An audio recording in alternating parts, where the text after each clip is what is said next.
হাজির হয়ে গেলাম একটা হেলদি রেসিপি নিয়ে। কড়াইতে প্রথমেই মুগ ডাল একটু ভেজে নিতে হবে। ডাল হালকা করে ভেজে নিয়ে ধুয়ে সেদ্ধ করতে দিতে হবে। এখন আরেকটি কড়াতে একটু তেল দিয়ে বড়িগুলো ভেজে নিতে হবে। বড়িগুলো একটু লাল লাল করে ভাজা হয়ে যাওয়ার পরে বড়ি তুলে নিতে হবে। তোমরা চাইলে মটর ডাল বা মসুর ডালের বড়ি এখানে ব্যবহার করতে পারো। বড়িগুলো তুলে জলে ভিজিয়ে রাখতে হবে। এইদিকে ঢাকা খুলে দেখে নিতে হবে ডাল কতখানি সিদ্ধ হলো। ডাল হালকা সিদ্ধ হয়ে গেলে কুমড়ো, গাঁটি কচু, বেগুন, নুন, হলুদ দিয়ে এবারে ভালো করে নাড়িয়ে আবারও কিছুক্ষণের জন্য ঢাকা দিতে হবে। কিছুক্ষণ পরে ঢাকা খুলে দেখে নিলাম যে ডাল, সবজি বেশ কিছুটা সেদ্ধ হয়ে এসছে। এই পর্যায়ে বেশ কিছুটা নোটে শাক মিশিয়ে আবারও ভালো করে একটু নাড়াচাড়া করে একটু জল দিতে হবে।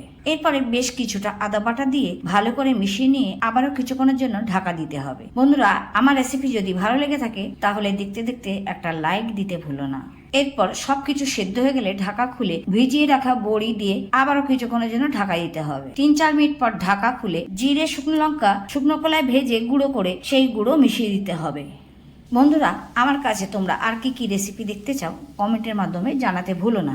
এরপরে কড়াইতে সর্ষের তেল দিয়ে জিরে, শুকনো লঙ্কা ফোড়ন দিয়ে ফোড়নের সুন্দর গন্ধ বেরিয়ে আসলে ডালটা দিয়ে ভালো করে নাড়াচাড়া করে নিতে হবে। এরপর একটু ফুটে আসলে পরিমাণ মতো চিনি মিশিয়ে দিতে হবে।